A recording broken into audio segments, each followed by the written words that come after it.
you know something big happened when the top story today isn't the lack of Silent Hill news at Tokyo Game Show. Nor the rampage that you went on. I read about it in the papers. No, don't sorry. Zip it. Zip the. No, we don't. No, dude, there are going to be people listening to this. We weren't. Okay. Sorry to Tony down the street. So, how do I begin? All those poor gophers. How do I begin this segment, man? Well, okay. So let's just think for a second about some of our most anticipated games, right? For me, it's Hogwarts Legacy, Starfield. I know you're looking forward to those games in particular, but that's just us. Beyond us, I wanted to sort of ask you, Syb, like I'm sort of asking myself, what is the most anticipated game that isn't called Half-Life 3 and that we know is actually in active development? When you consider the number of people and like the biggest franchises out there, like what game is the biggest amount of people looking forward to? I see where you're going. I think it's Ghostbuster Call of Booty. It's that. I mean, I know it's not an official license, but I mean everybody's looking forward to it. Is that an actual thing? I've never heard of that. No, I made that up off the top of my head. Call of Booty. It probably is something in like the deep dark recesses of 4chan or something. No, but seriously, the Ghostbusters part. But no, seriously, yeah, it's obviously everybody knows that whether you play it or not, GTA is huge. I dislike it because of the general premise of the game. Like it's just one of those things where it's like I never really clicked with it. Bark. But I mean, it's popular, right? Like it's hugely popular, and I can't like I just dislike the premise in general. You know, I mean, I don't hate it. I just dislike. It's just not for you, you know. Yeah. Like you like. It's just like strategy, like thinking, like open. Like I still like a lot of open world stuff, but I like my open world stuff to be a little bit more colorful, a little bit more unique personality, fun. Less realism. Yeah, I got that. Yeah, little less realism. It's because you can obviously like take it way too seriously. But I do think that the roleplay servers that they have for GTA are absolutely hilarious and amazing. Yeah. And those communities are fantastic. they really push that in a new direction. And I think that's cool. I think that's great. That I'm far more interested in than the game that they put out, like from a narrative, like story perspective. It's never really like clicked with me. It's like every time they rob a bank, I'm like, all those poor people that are going to get in big trouble with the bank because, you know, it's going to take its issues out on their customers. It's like, oh, that's terrible. All those, and I know it's not real, but still. Yeah, all those non-sentient NPCs are gonna have their business run out of money. Yeah, every time I see the main player, you know, hijack a car, I always think to myself, I'm like, that poor guy was trying to go somewhere. He was trying to get to his kid's football game. He hasn't seen his kid in 3 weeks because of his working schedule, and he's going to make it to the baseball game or football game or whatever. And the kid's just going to be sitting there going, "Dad never showed up." Hey, low key, he's not even kidding. Like one time I was playing GTA while he was watching on stream on Discord. I backed over a prostitute, literal tears. And he was broken up about it for 24 hours. But anyways, GTA 5, obviously a huge game, one of the biggest games, best-selling games in history. And because of that, naturally people want to know what the heck is going on with GTA 6. It's been a long time coming, mostly because GTA 5 has just been so popular and so lucrative. With the shark cards and all that, we all know about that.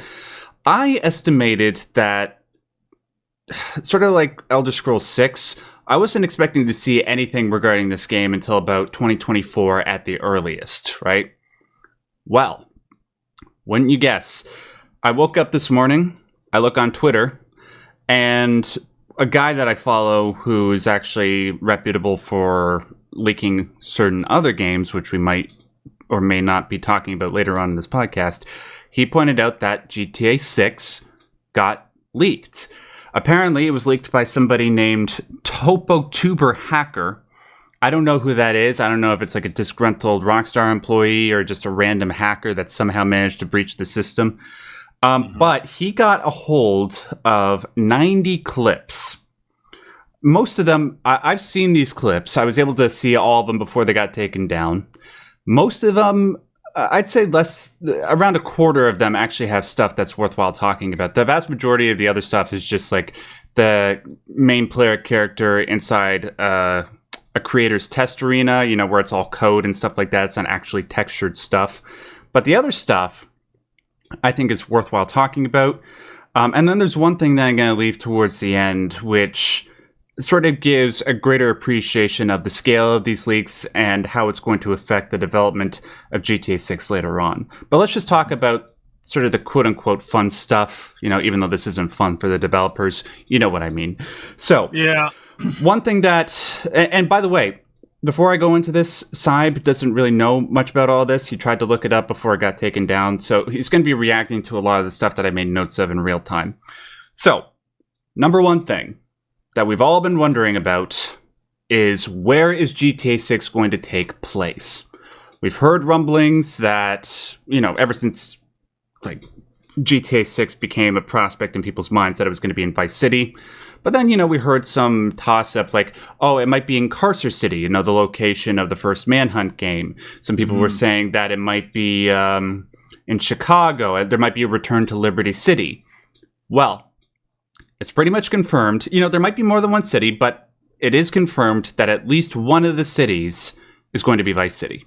Like, the clips that actually show the game world, palm trees everywhere. You look on the back of the police cars and it says VCPD.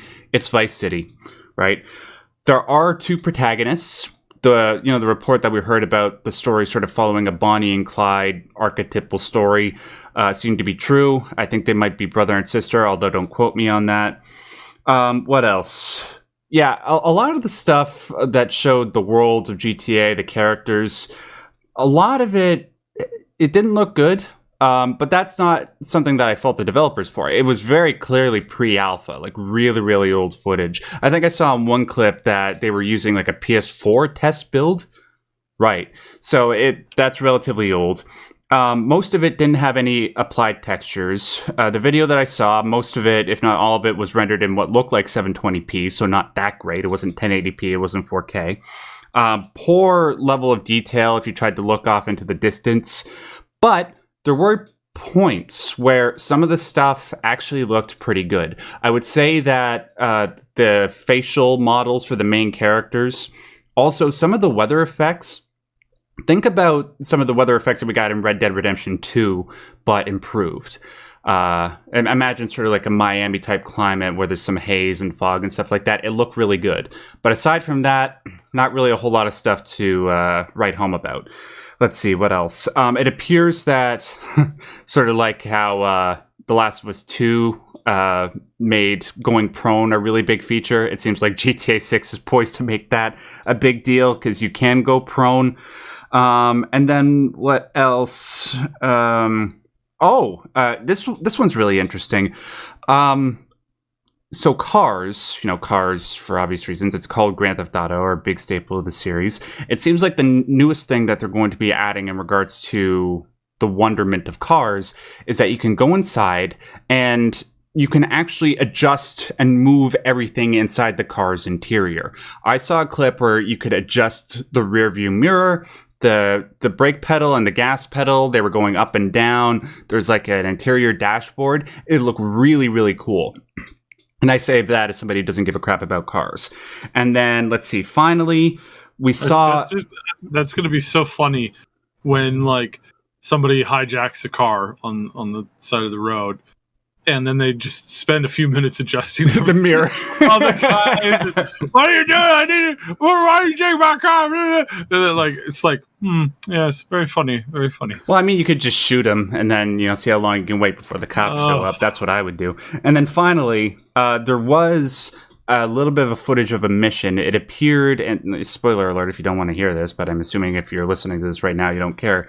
There was a bit of a mission where it seemed like the two main protagonists were robbing what looked to be a waffle shop, and the name of the waffle shop was Hank's Waffles. That's about it.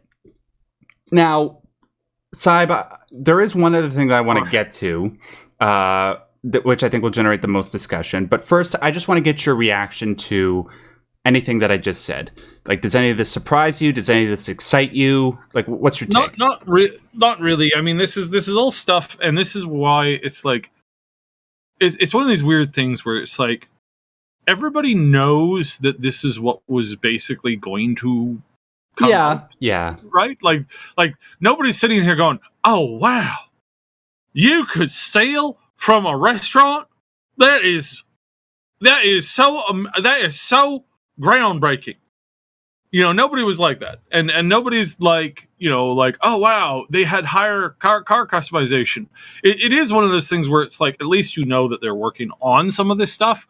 Whereas, like, we have seen games come out where it's like, hey, this is the 8th iteration of the game, and the difference between this game and your last game is basically just like 10% more graphic fidelity. Yeah, and for some communities, that's all they want. Right? Like that is games. Legitimately all they want. For other people, it's like, they take this stuff seriously. Yeah, they do. So the cat echoes your sentiments.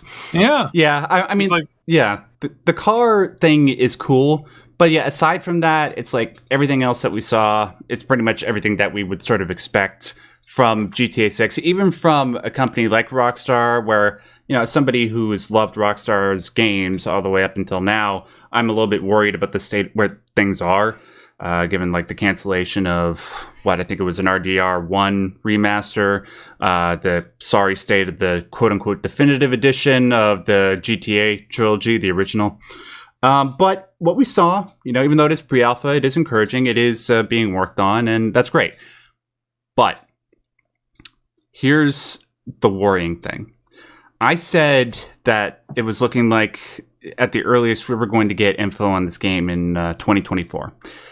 Well, there was something else that was included in these leaks that might create a pretty substantial delay in the release of this game.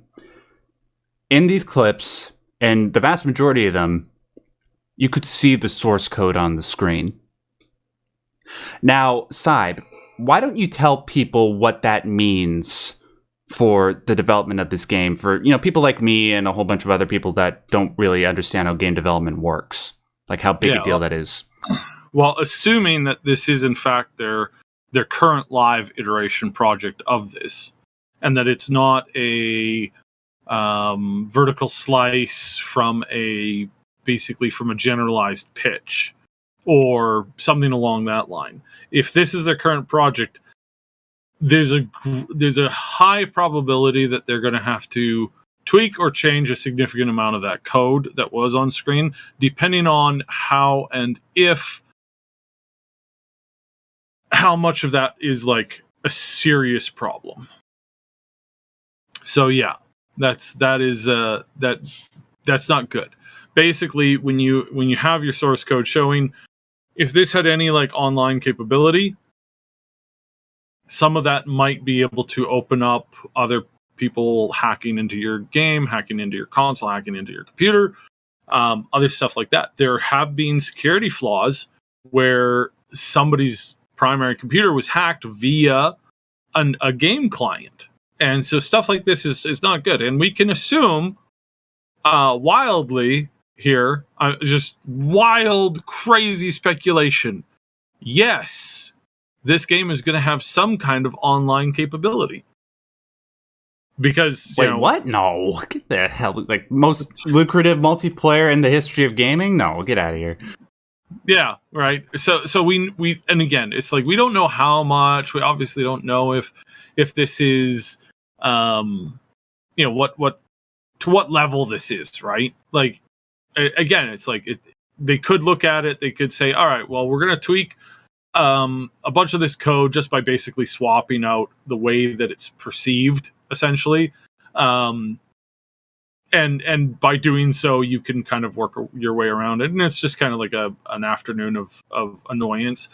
Or it may be so difficult to change that they might have to like have a serious sit down discussion on whether or not they're going to like retool like a whole bunch of the game so far, and they're going to have to redesign and re-script that stuff. And then they could also just decide we don't care. Like those are basically the three likely possibilities. It's like we know that they're going to eventually like break this code anyways, or eventually they're going to get some kind of stuff into it. Maybe we looked at it and it's not really that problematic. So what, they might learn how to like code or mod the game a little bit sooner than normal. And again, it's like there's a lot of games out there where the ability to mod the game results in a better, more popular product. Yes. So and now they have very rarely allowed they are very much anti-modding. Like they really dislike modding for their games. Mm-hmm. So that may not be an issue, but it may open an interesting opportunity where perhaps modding for this game is going to be far more popular, and there's not really anything they can do about it, and therefore, and then it actually ends up like making the game more popular, in which they kind of are forced to like step forward and say, I guess allowing players to allowing an infinite number of players essentially to change the game in an infinite number of ways, is actually a good thing, right? Mm-hmm. Because who could have possibly said that at the beginning of Skyrim that one of the more popular mods for the game, as far as the ones on the wacky side, was a Thomas the Tank dragon swap mod? I mean, who knew that that would be a thing, let alone that it would be so dang popular, and that it actually makes the game like it. When you're running around Skyrim and you hear a distant train howl, and you're playing on like a super hard difficulty, like Iron Man, no save, that kind of thing, like that scares the bejeebus out of you. And it's not just like, oh no, there's a dragon coming. It's like, oh no, Thomas the Tank Train is coming and he's going to kill me. And it's hilarious. So this may end up helping them if, and I do qualify if that's the case. That is highly speculative. I'm just throwing out a thing that is cool and that kind of matters to us here on the channel. Modding is always really important.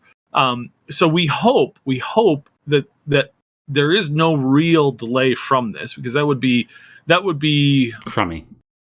That would be bad for the players and for the developers, right? Yeah. Of course, it would be a little bit bad for the big financier guys and the people who make a ton of money, who couldn't tell you the first thing about the damn game at all in the slightest. Grand Theft Auto, it's an adventure game where a boy is trying to find a sword with a fairy. Sir, that's Zelda. Another great product that we own. We don't own that product. Oh, of course. I mean, the one with the plumbers. We don't own that either. Right. The Thing. Yeah, go buy our stuff. Those fat cats who have nothing to do with the game other than throwing random money at it and have no idea about the game itself. So, which is so weird to me. But at any rate. Yeah, it does. It's not good for the fans. It's not good for the developers that this happened. And that's the only person that this guy hurt. Really, he didn't hurt the big company. Like these people eat $20 million $20 million losses. There we go. For breakfast.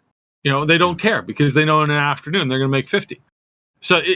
So that kind of stuff, it doesn't hurt the high ups. It only hurts the people on the bottom rungs typically, and that really sucks. So I don't know how much of this is going to impact that. There's a couple scenarios. Obviously, like there could be literally nothing that happens from this. Everybody just kind of shrugs their shoulders and goes whatever. There's also the possibility that it might be a massive delay. It could be that it adds 2 years to the release date. So we'll definitely find out in the next couple of days. I think the nature of this leak is just too big for Rockstar and Take-Two to just ignore it. They're going to have to acknowledge it in some way. There's definitely going to be meetings. Like, we're recording this on Sunday, so there's definitely going to be meetings at Rockstar HQ tomorrow. Before we move on from this, I sort of wanted to ask you for your opinion on one last thing. Leaks, unfortunately, or fortunately, depending on how you look at it, are commonplace. I would say they are, unfortunately, given what you just said about developers and how they suffer because of it. When I think about all the different leaks that have happened, how big some of them have been, I can't seem to recall one that was bigger than this. The one that immediately springs to mind was The Last of Us 2 leaks that happened a few months before the game came out. How big the story details were that and how angry people were about the direction the story took. But aside from that, the only thing that I can think of was the PSN hack, but we don't really know the extent of what was leaked from that. We just know it was a big hack. Can you think of anything else besides this side that might top it? It's hard, right?